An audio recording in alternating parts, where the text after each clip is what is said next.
The night the Vampire King's world broke open, it started with a child's sneaker catching in the hem of his ceremonial cape. Adrian Voss had worn that cape for 230 years. Black wool so fine it moved like water. The silver clasps at his throat had been forged from a king's ransom, treated with old magic so the metal would not burn his skin. The cape had been present at 3 coronations, 2 wars, and one particularly messy political execution that nobody in the court liked to discuss anymore.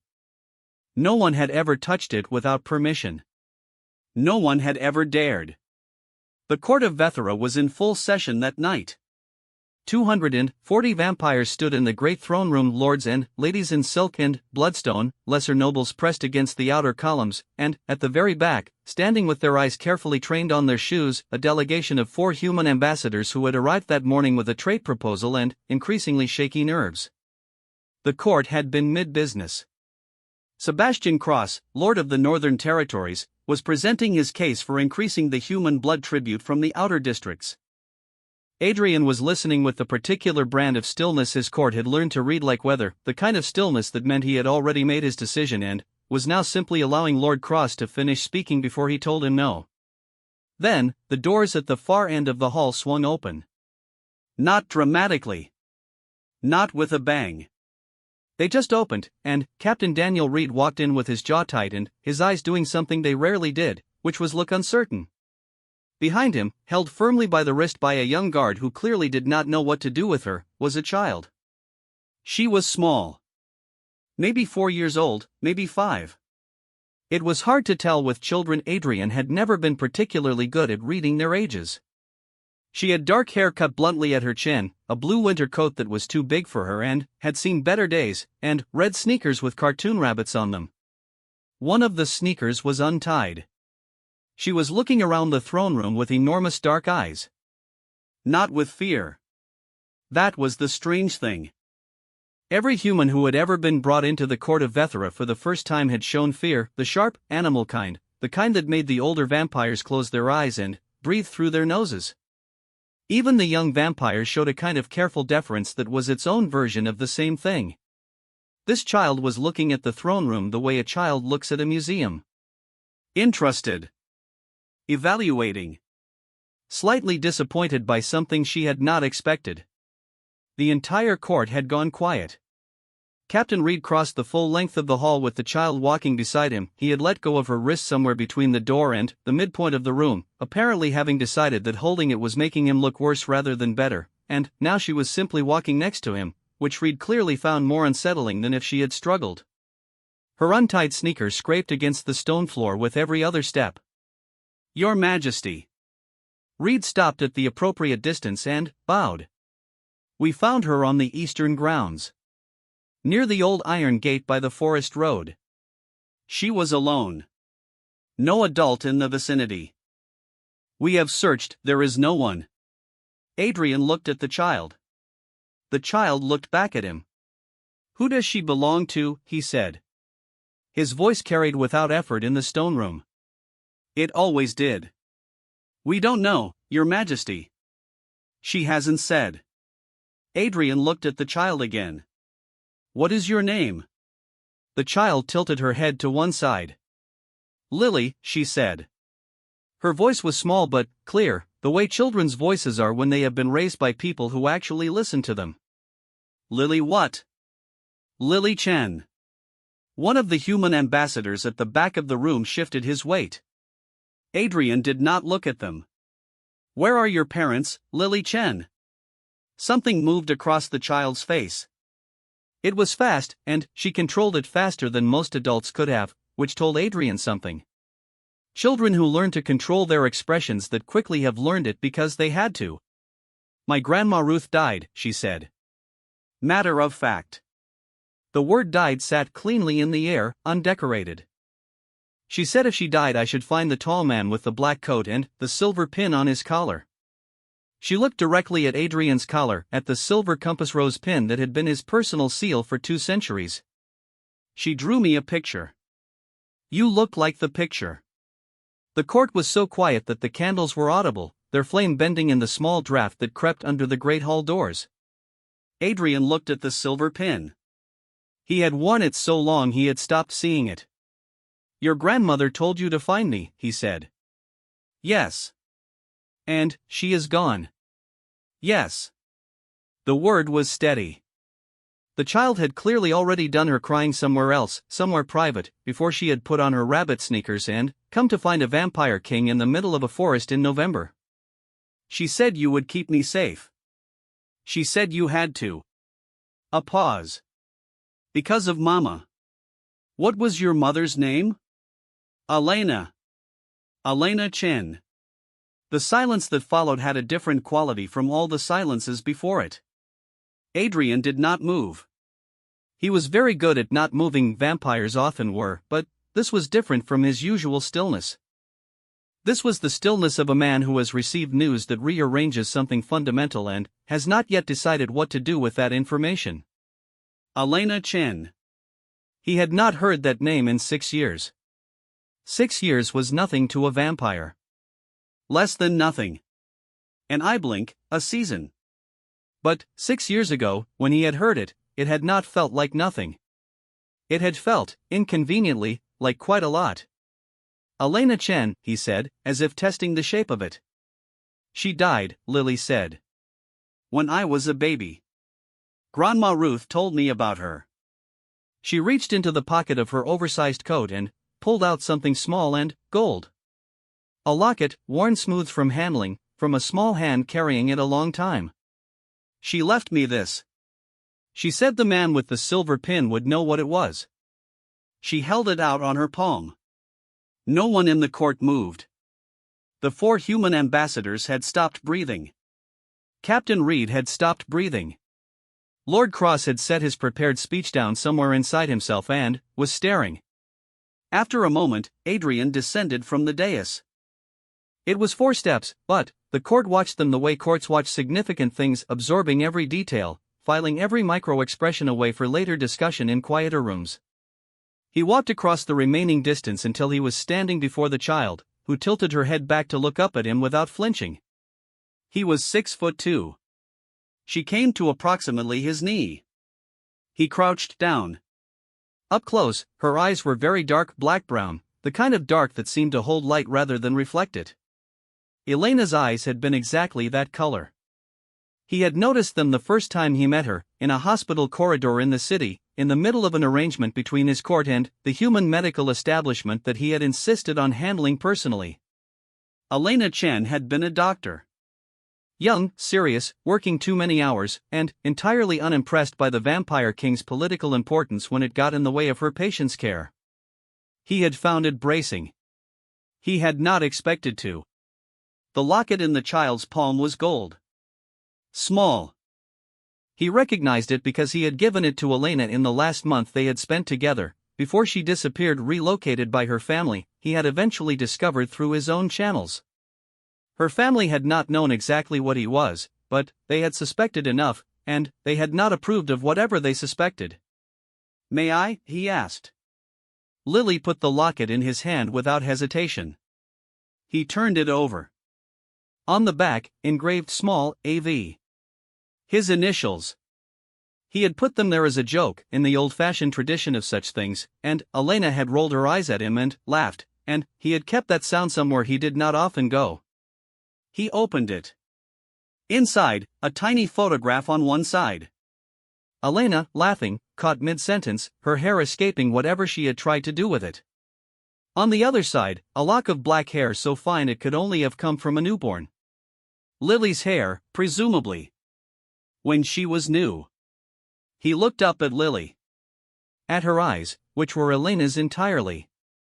At the set of her jaw, which was not Elena's at all. That jaw was his. He had seen it in mirrors for 300 years. He had a daughter. He had had a daughter for 5 years and had not known. It was at this moment that Lily, who had been standing very still and, being quite patient for a 5-year-old, decided that she had waited long enough for whatever the tall man with the silver pin was going to do.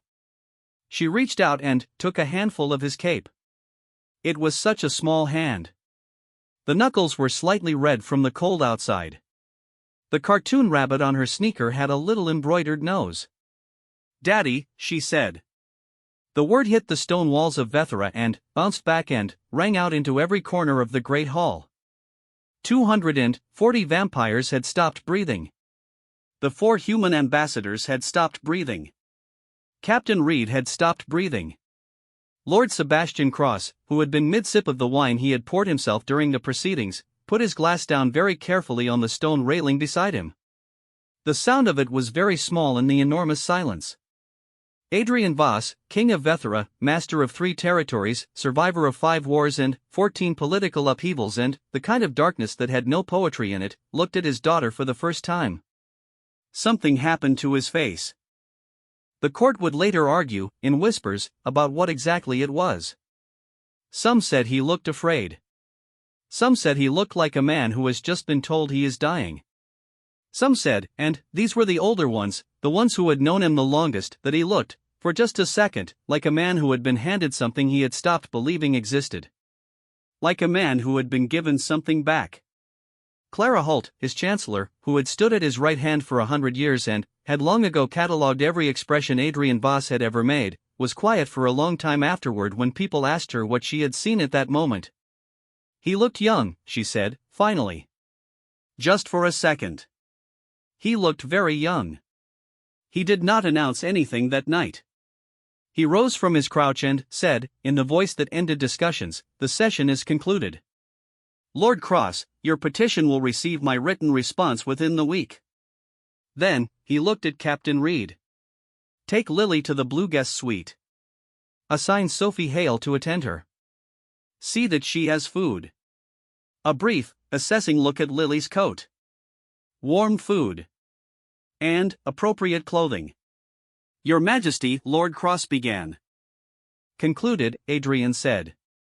His voice was the kind of quiet that is much louder than shouting. The court dissolved.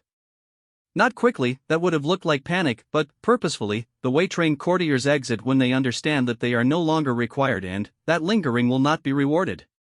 Within 10 minutes the throne room was empty except for Adrian, Clara, Captain Reed, and the child. Lily, for her part, had transferred her grip from the cape to Captain Reed's hand, apparently deciding he was trustworthy enough for the walk upstairs. She looked back at Adrian once as Reed led her toward the side door. She did not look afraid. She looked like someone who had accomplished what she came to do and was now prepared to see what came next. When she was gone, Clara spoke. She had the very particular talent of knowing when to speak and when not to, which was one of the reasons he valued her above all others in the court. "Your Majesty," she said carefully. "Is she?" "Yes," he said. A pause. "Are you certain?" He held up the locket. Clara looked at the initials engraved on the back. Then, she looked at his face. Then, she did not ask the question again. "What would you like to do?" she asked instead. "I don't know yet," he said, which was the most honest thing he had said in a very long time. He stood in the empty throne room after Clara left, holding a small gold locket with his initials on it, in a room that smelled of candle smoke and old stone and the particular cold that had no name. Outside, the November wind was going through the iron gate at the edge of the forest road, pulling at the bare branches of the trees that lined it. Somewhere in the Blue Guest Suite on the 3rd floor, his daughter was eating warm food in a room she had never seen before in a castle full of creatures of the night, and, from what he had observed of her in the last 15 minutes, she was probably making herself entirely at home. "Elena," he thought. "You should have told me." He did not know if it was anger or grief. It was possible it was both at once, which was a thing he had not experienced in a very long time. He closed his fingers around the locket and stood in his empty throne room for a while. Upstairs, Lily Chin finished a bowl of soup and looked around the blue guest room with its high ceilings and its old oil paintings and its enormous bed with the 7 pillows arranged along the headboard in order of size. Sophie Hale, 22 and a palace maid of 3 years, sat on a chair nearby and watched the child with a mixture of professional composure and profound bewilderment, quietly doing the mental arithmetic of what she had just witnessed downstairs and finding the total kept coming out wrong. "It's very old here," Lily said, looking at the ceiling. "It is," Sophie agreed. "My grandma's house was old too." Lily picked up one of the pillows and examined it front and back. She had a lot of pillows. She set it down. Are you a vampire? No, Sophie said. I'm human. Like you. Lily looked at her with the locket held carefully in her small fist. I'm not all human, she said, matter-of-factly, as though correcting a small error. My mama was. But, my daddy's a vampire. Grandma Ruth told me. She looked toward the window, at the dark November sky beyond the warped old glass. He looks sad, she said thoughtfully. I don't think he knew about me. Sophie opened her mouth, found nothing adequate inside it, and closed it again. That's okay, Lily said. I didn't know about him either. But, I do now. She climbed onto the bed, which required significant effort given the height of it, using the bedpost as a foothold in a way that was probably not intended. She settled against the pillows with the ease of someone installing themselves in a new place and deciding it will do. Grandma Ruth said it would be okay, she added, with the complete certainty of a child who has decided to believe a thing fully. She said he just needed to remember how. Sophie looked at this child, 5 years old, alone in a vampire castle, having just walked into the most powerful court in the known territories and said daddy to the king in front of 240 witnesses, and felt something shift in her chest that she could not entirely name. Remember how to what? She asked. Lily yawned, pulling the blanket up to her chin. To not be sad, she said simply. That's what Grandma said. She said he forgot. Then, she closed her eyes, and, within 3 minutes she was asleep, the locket still in her hand, her rabbit sneakers pointed at the ceiling, in a castle full of immortal creatures, as unafraid as if she had been sleeping in her own bed her entire life. Down the hall, Adrian Voss heard his daughter's heartbeat slow and steady into sleep. He stood outside her door for a long time. He did not go in. Not yet. There were things to think through first, things to manage, an entire court's worth of politics and questions and the particular kind of danger that descended on anything a king was seen to care about. But he stayed. Outside the door, in the dark corridor, listening to her sleep. Old castles have their own sounds at night, the settling of ancient stone, the movement of cold air through corridors that have known centuries, the particular silence that falls when 200 vampires are all, in their separate rooms, thinking about the same thing. None of them slept, of course. But, somewhere in the blue guest suite, Lily Chin did, easy and deep, one small fist around a gold locket, the cartoon rabbits on her sneakers pointed at the high stone ceiling. And, Adrian Voss stood outside her door and did not leave. 3 days into Lily Chen's stay at Castle Vethera, she had learned that vampires did not eat breakfast, that Sophie's middle name was Anne, that the third stair from the bottom had a creak that echoed off the stone ceiling and, therefore made an excellent announcement if someone was coming up from the kitchen without warning, and that the stern man with silver at his temples who lived down the hall from her room and never seemed to sleep was her father. She had decided to treat all of this the way Grandma Ruth had always said to treat big difficult things, which was one thing at a time. The first thing was the creak in the stair. She was investigating it for the 4th morning running, crouching on the step and pressing it with both palms to map exactly where the sound came from, when she heard voices below. She sat down on the 5th stair, the one that did not creak, and listened the way her grandmother had inadvertently taught her, which is to say, with complete and patient stillness. Cannot simply ignore it. A voice she did not know. Smooth, unhurried, with something underneath it like a floor that looked solid but wasn't. The court is talking, Adrian. I'm not ignoring it. That was her father's voice. She recognized it already, it was the kind of voice that stayed in your memory whether you wanted it to or not. Cross has sent 3 messages to Lord Havel in the East. If you let this go another week without a formal statement, I'm aware of what Cross is doing, Marcus. Marcus. She stored the name carefully. Then, you understand why a statement is necessary. Something clear. Something that doesn't leave room for interpretation. What kind of statement did you have in mind? A pause. She's a half-blood. Human mother, no documentation of lineage, no formal claim filed with the council. The child's presence here without a legal framework is itself a vulnerability. Any noble house could challenge, her name is Lily. Another pause.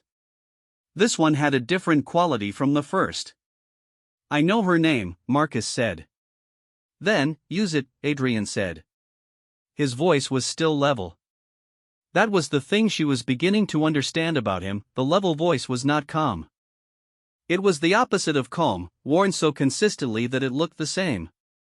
And, tell me plainly what you're suggesting, because I've known you for 260 years and, I know when you're circling something. Lily, on the fifth stair, pulled her knees to her chest and waited. I'm suggesting, Marcus said, that until you file a formal lineage claim with the council, which requires blood verification and a council vote, both of which will take time and neither of which is guaranteed to go in your favor, the child is legally unprotected. She is not acknowledged. She is not a ward of the crown. She is a small, unnamed liability in a court full of people who see liabilities as opportunities. A long silence that had weight to it. File the lineage claim, Adrian said. Draft it today. Adrian, today, Marcus. One set of footsteps. A door. Then, nothing, except the castle settling around her, and the distant sound of Sophie's footsteps from the direction of the kitchen. Lily sat on the fifth stair for another minute, chin resting on her knees. She was learning that in this castle, like in a lot of places with old stone and high ceilings and people who chose their words as carefully as her grandmother used to choose her medicines, the things that actually mattered lived in the pauses between the sentences.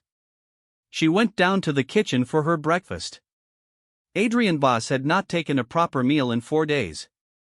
This was not unusual for him, he had gone much longer without one in difficult periods, but Clara noticed, because Clara noticed everything, and, on the fourth evening she appeared in his study without knocking, which was the only warning he ever received that she had something serious to say.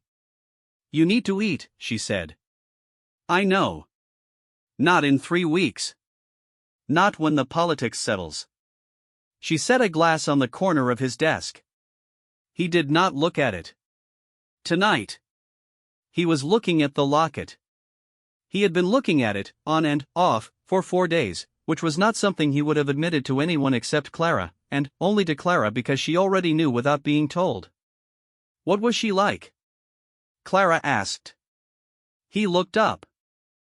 Elena Chen, Clara said, settling into the chair across from his desk with the ease of someone who has earned the right to sit without being invited. What was she like? He was quiet for a moment. 3 centuries of practice at silence, and yet there was a quality to some silences that felt unearned, like speaking would be more honest than withholding. She argued with me, he said. The first time we met. We were in the middle of the hospital coordination negotiation, and she interrupted me in front of her entire department to tell me my proposed timeline for the blood transfer protocol was clinically unrealistic. A pause. She was right.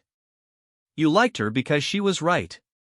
I liked her because she didn't care that I was the one she was telling. He turned the locket over in his fingers.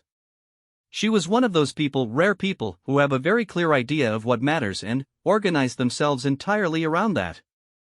Everything that wasn't the thing that mattered just fell away for her. She was never rude about it. She was just focused. Nothing intimidated her when it conflicted with something that needed doing. He set the locket down. I found it remarkable. Clara was quiet, waiting. She told me at the end, before her family relocated her, that she was leaving because she could not ask someone to build a life around a thing that couldn't offer her the simple things. The ordinary things. He looked at the surface of his desk without seeing it. She said it without anger. She explained it like a clinical assessment, because that was how she organized herself. She saw it clearly, weighed it, and acted. He almost smiled.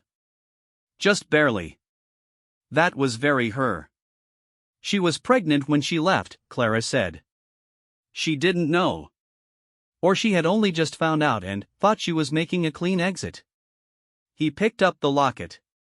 She would not have wanted to complicate it for Lily.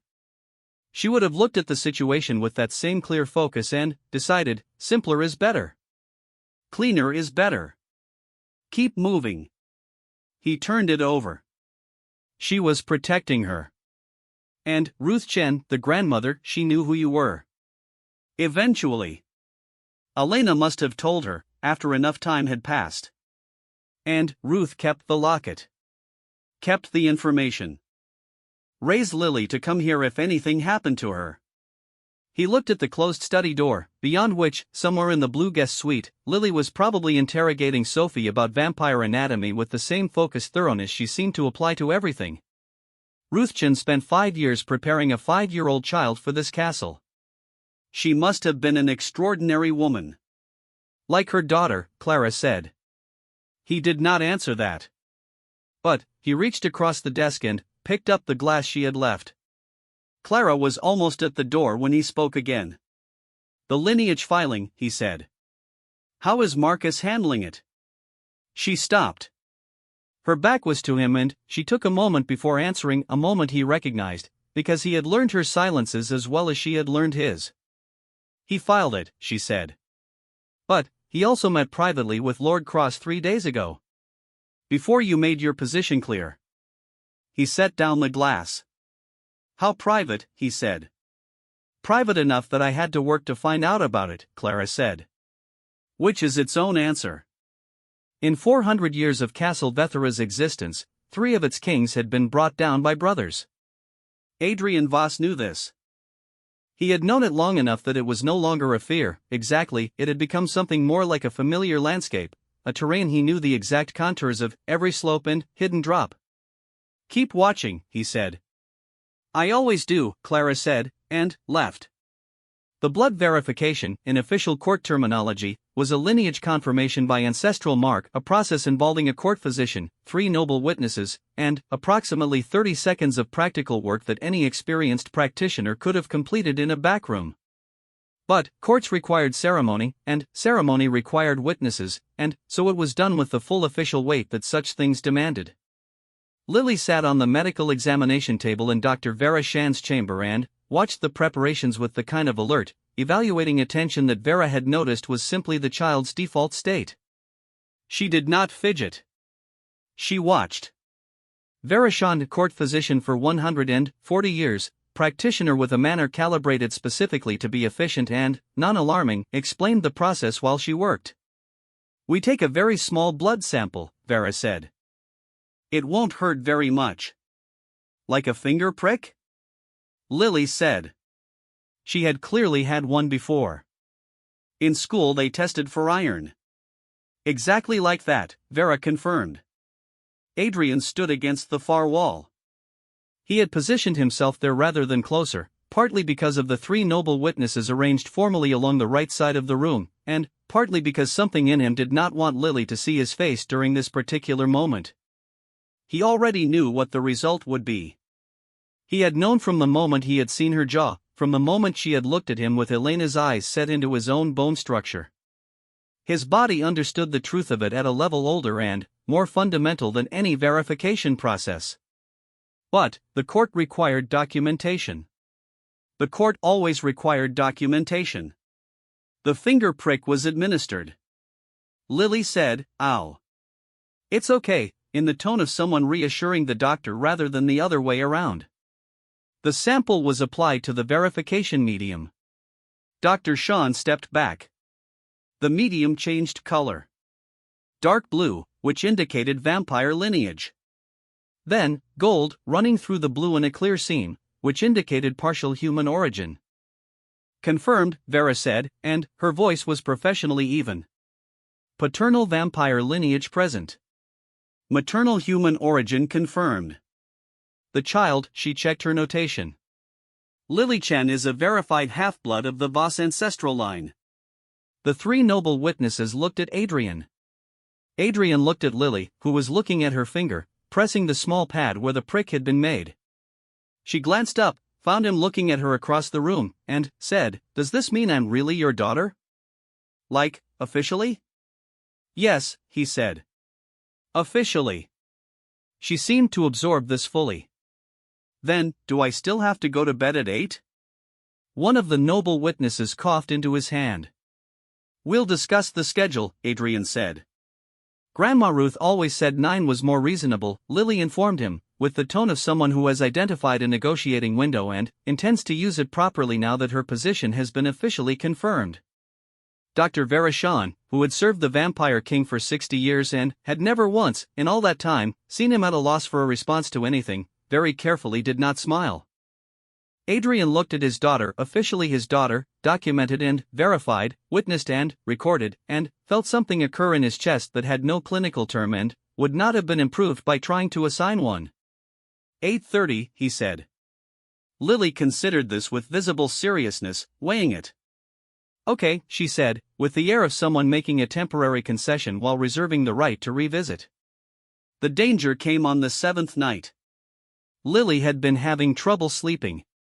The castle sounds were different from Ruth's house sounds, and she had not yet fully mapped which sounds were normal and which were wrong.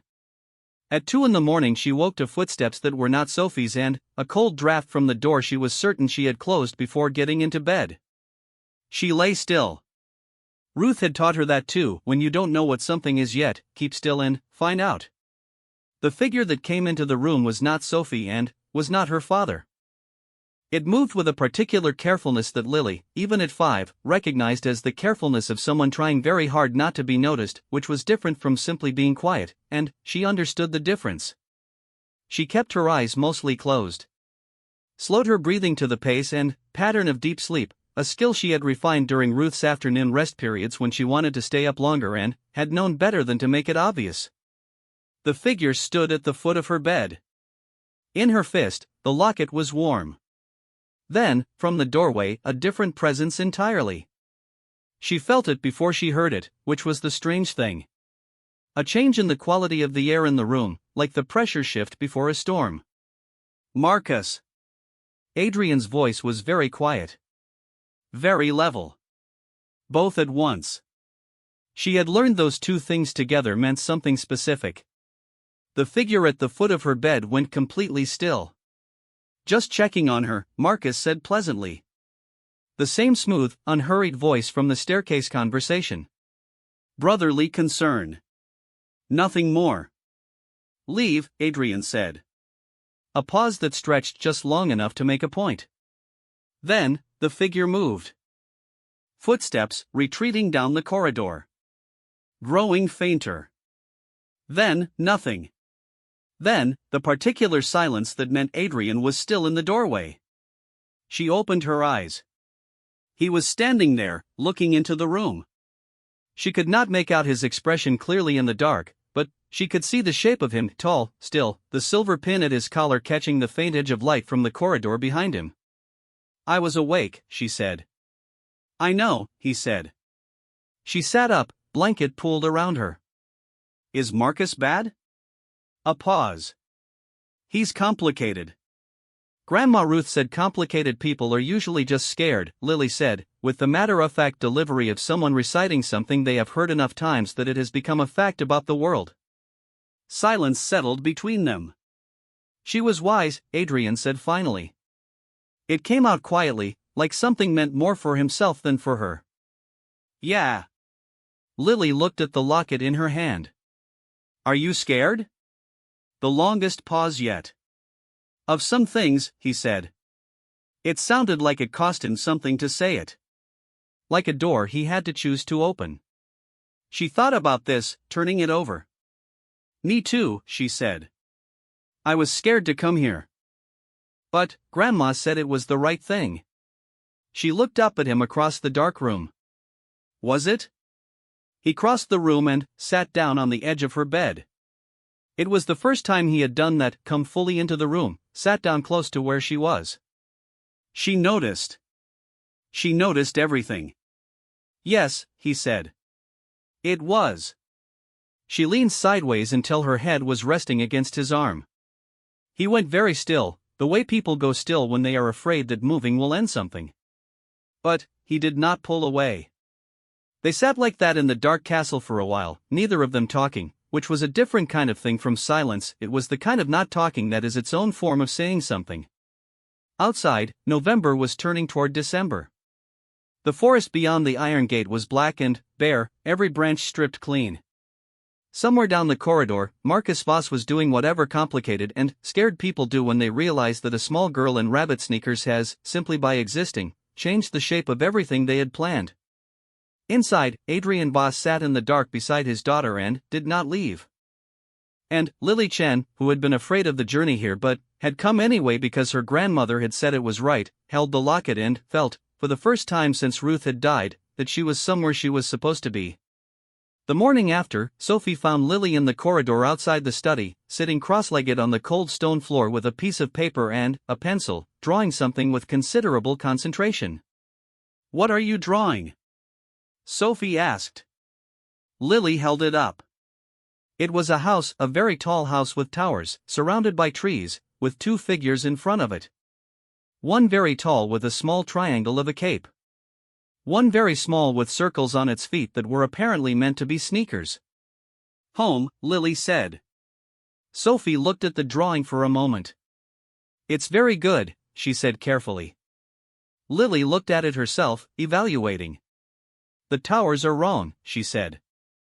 "There are more of them." "But I ran out of paper at the top." She set it down on her knee and picked up the pencil again. "I'm going to give it to Daddy," she said. "For his study. So he has something on his desk." Sophie thought about the study, the formal dark wood, the stacked documents, the hundreds of years of accumulated political weight sitting on every shelf, and tried to picture a child's crayon pencil drawing of lopsided towers next to the ancient seal and the leather-bound court records. "I think he'd like that," she said. Lily nodded, already back to drawing, adding more trees around the house with careful small strokes. "He doesn't have very much on his desk," she said, without looking up. "Just work." Grandma Ruth said people who only have work on their desks are lonely. She drew another tree, smaller, near the edge. "I don't want him to be lonely anymore." Sophie sat down on the floor beside her, leaning against the cold stone wall. "I don't think he will be," she said. "Not anymore." Lily considered this. "Added one more tree." "No," she agreed. "I don't think so either." The formal court session that Adrian Voss called on the 10th day of Lily Chen's stay at Castle Vethera was the most heavily attended in 40 years. Word had traveled, it always did, through the fine, invisible wire of vampire communication, passing from house to house across territories, faster than horses and quieter than letters. The great throne room held not just the usual court but a full assembly of noble houses, 3 visiting lords from the eastern mountain territories who had made the journey specifically for this, and, positioned in the very back behind the human ambassadors, a journalist from the city press who had somehow obtained credentials and whom Clara had permitted to remain on the deliberate grounds that transparency, in this particular instance, served the crown better than control.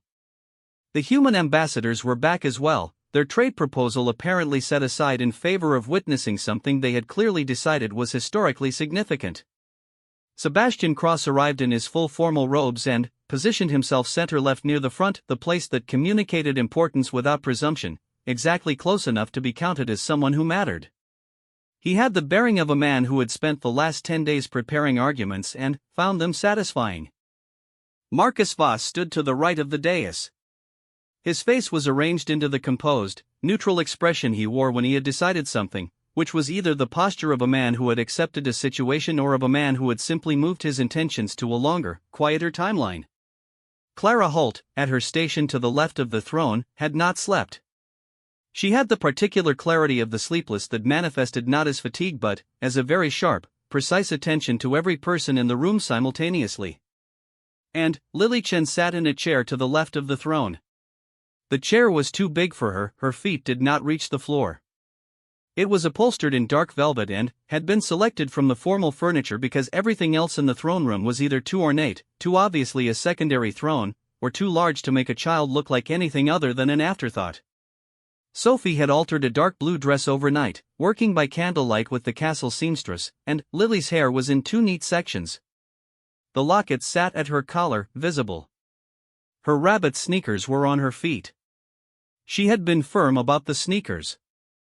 She was sitting very straight, with her hands folded in her lap, and she was looking at the assembled court of Vethera with the same focused dark eyes that were Elena's, set in the jaw that was Adrian's, and wearing the expression of a child who has decided to be serious about something and is carrying that decision with a dignity that had nothing to do with the size of her.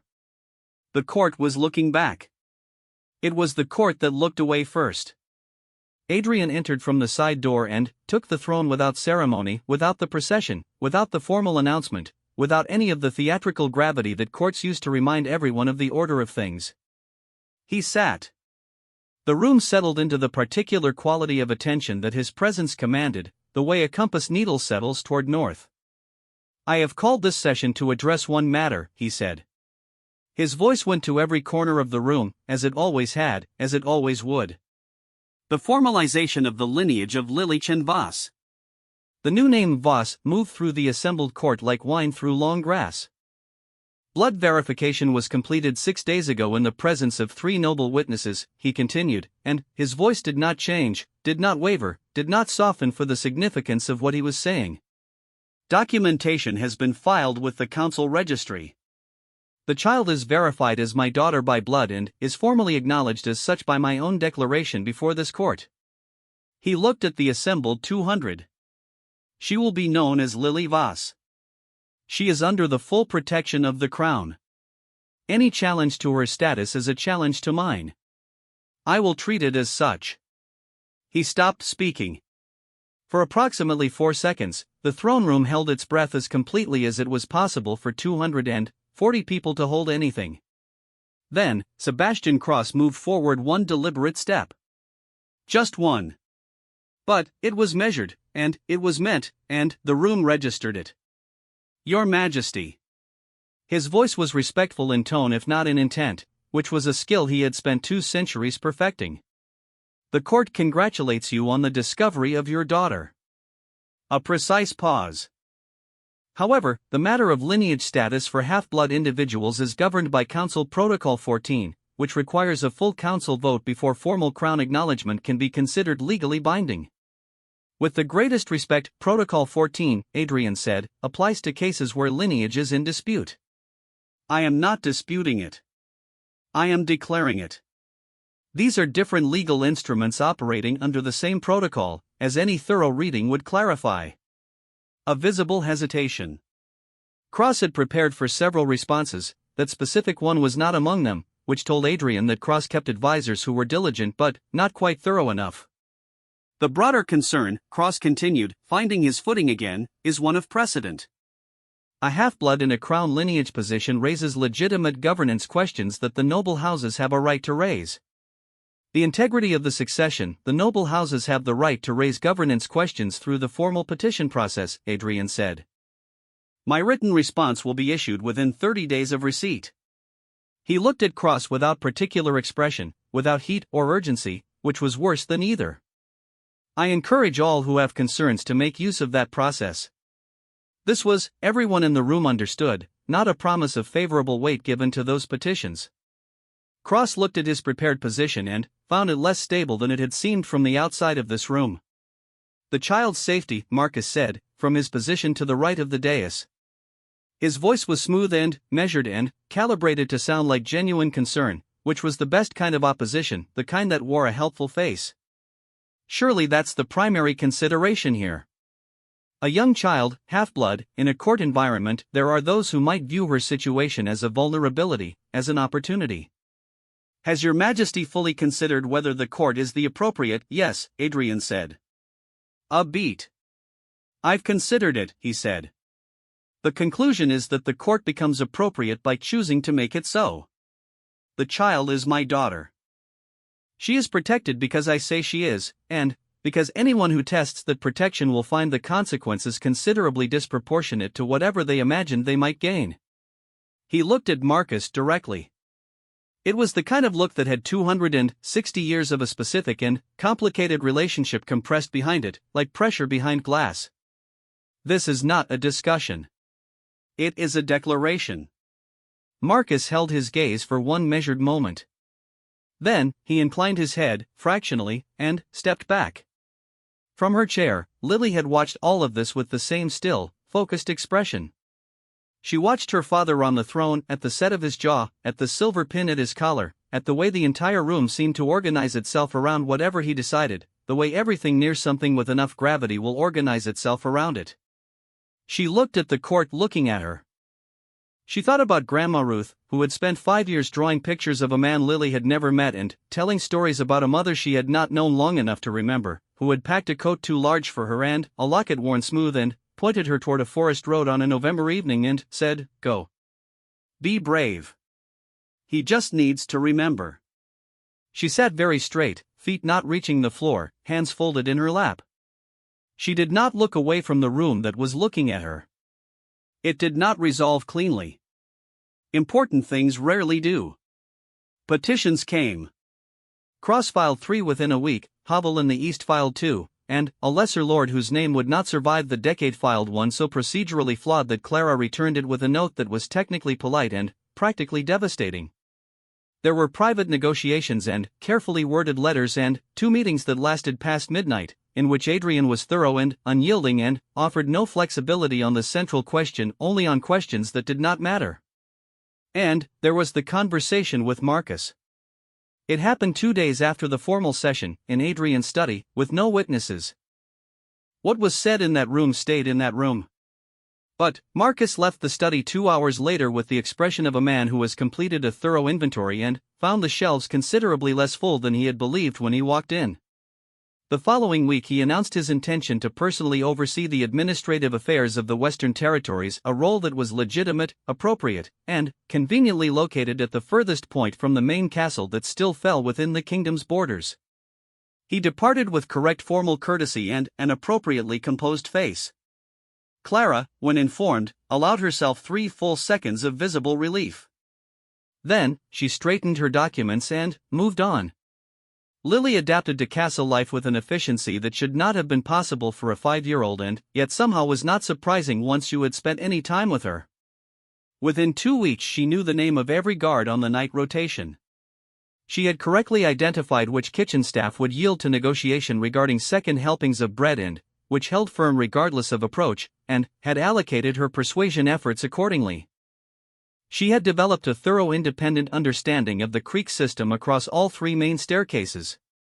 She had begun what could only be described as a systematic campaign regarding the 9 o'clock bedtime question, which was methodical, patient, and showing early results against the 8:30 position. And she was learning her father. He was still large and still quiet and still moved through the castle with the kind of authority that rearranged rooms. He was still the person that the entire court organized itself around, who resolved complicated political situations with 5 words where others would have used 50. None of that changed. She did not expect it to.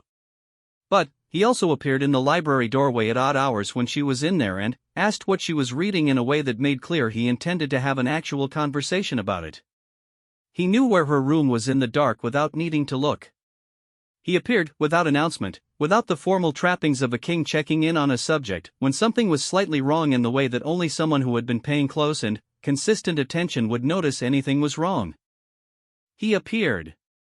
That was the thing she had noticed first and kept returning to, the thing she had not been able to name until one afternoon in the second week when she was sitting in the library with a book that was too old for her and understood it. Grandma Ruth had been a woman who appeared. That was the central thing about her, the reliability of her presence, the way she took up the question of Lily and organized herself entirely around the answer to it. Adrian Voss, who was 300 years old and the king of Vethera and had not known she existed for the first 5 years of her life, was doing the same thing. She did not have a word for what that felt like.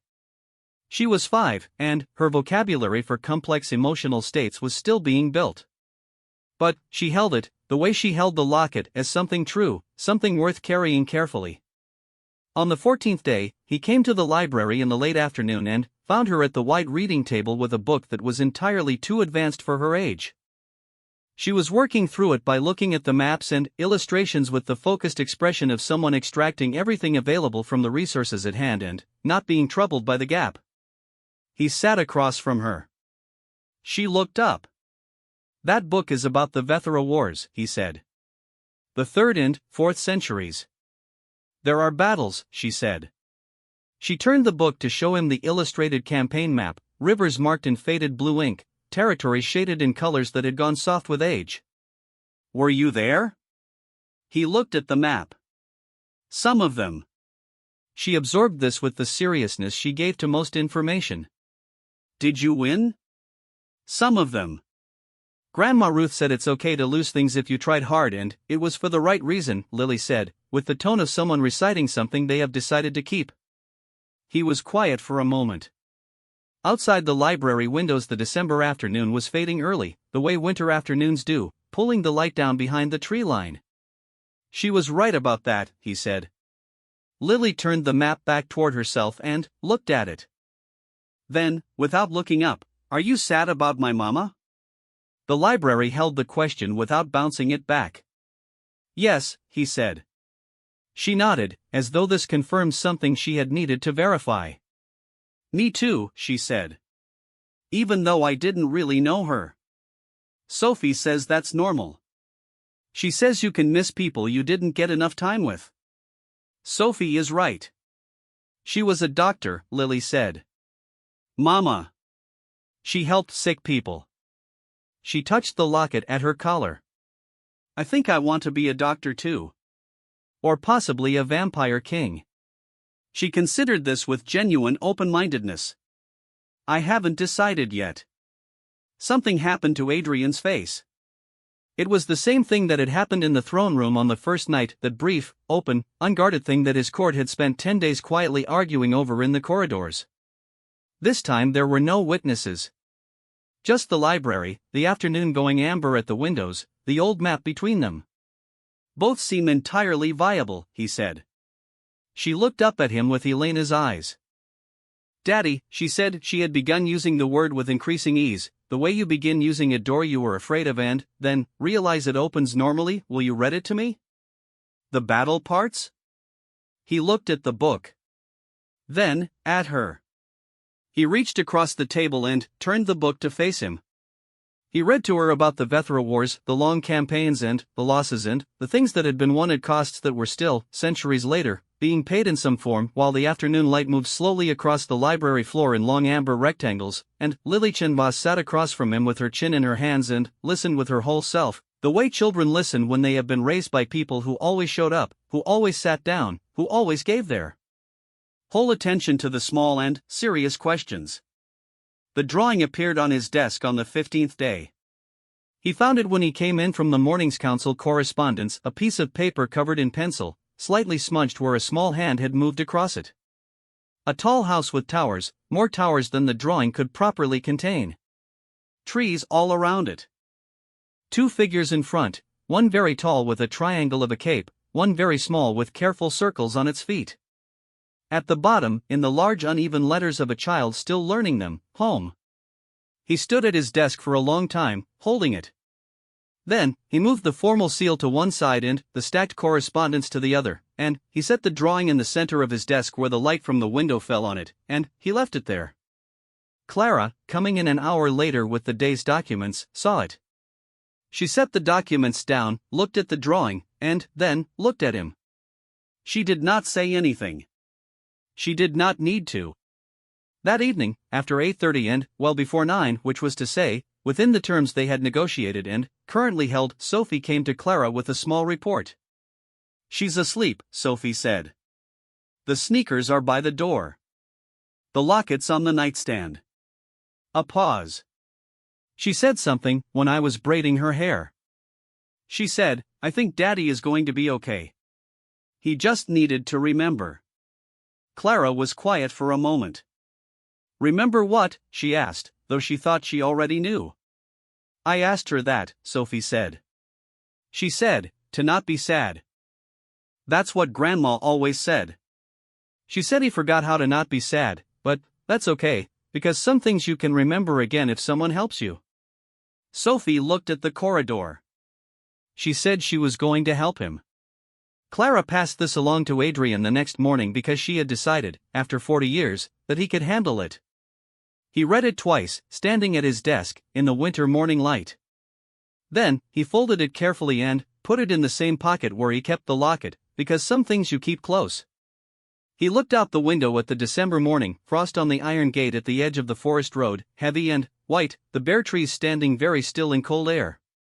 The road that a small girl had walked down in the dark in November, alone, with a winter coat too large for her and a locket worn smooth and one untied sneaker, trusting that what waited at the other end of it was worth the walk. "Elena," he thought. "She got your focus. Your clarity. Your way of looking at a situation and deciding what it needs and, then, simply being that thing. And, this time, for the first time, the thought of Elena did not land entirely in grief. It landed somewhere else, somewhere that had more room in it. Like a room that has been closed for a long time and had its windows opened. Somewhere in the castle, Lily Voss was waking up. He could hear her heartbeat change, the slow steady rhythm of sleep breaking into the quicker, aware beat of morning.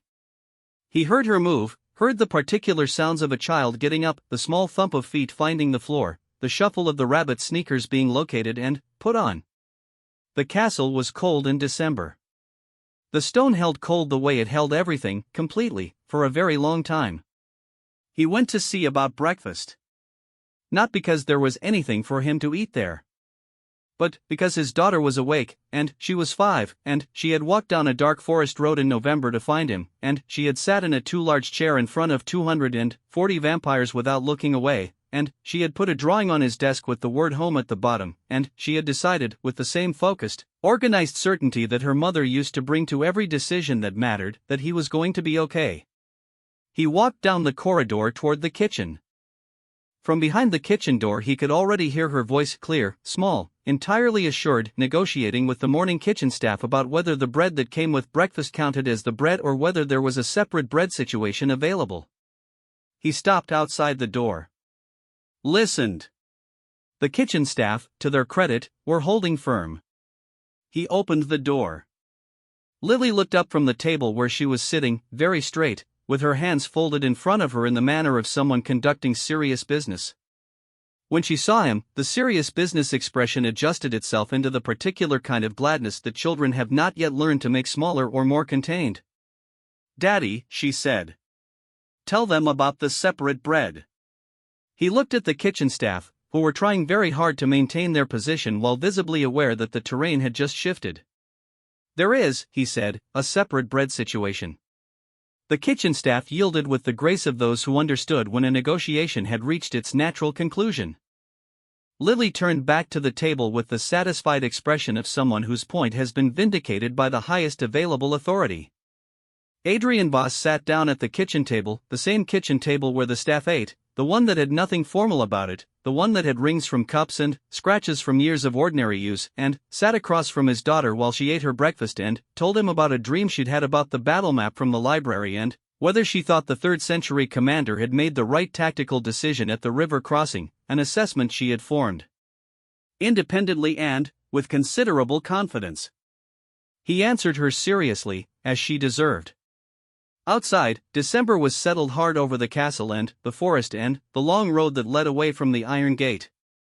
The frost was deep and the trees were bare and the sky was the particular white of a winter morning that has decided to stay. Inside, in the kitchen, a 300-year-old vampire king sat across from his 5-year-old daughter while she ate bread and argued military history, and the locket was in his pocket and the drawing was on his desk and the castle that had been old and cold and full of difficult things for 400 years had, in 15 days, become something it had not been in a very long time. Something that had a word for it. A word small enough to fit on the bottom of a child's drawing, in large uneven letters, slightly smudged where a small hand had moved across the paper. Home.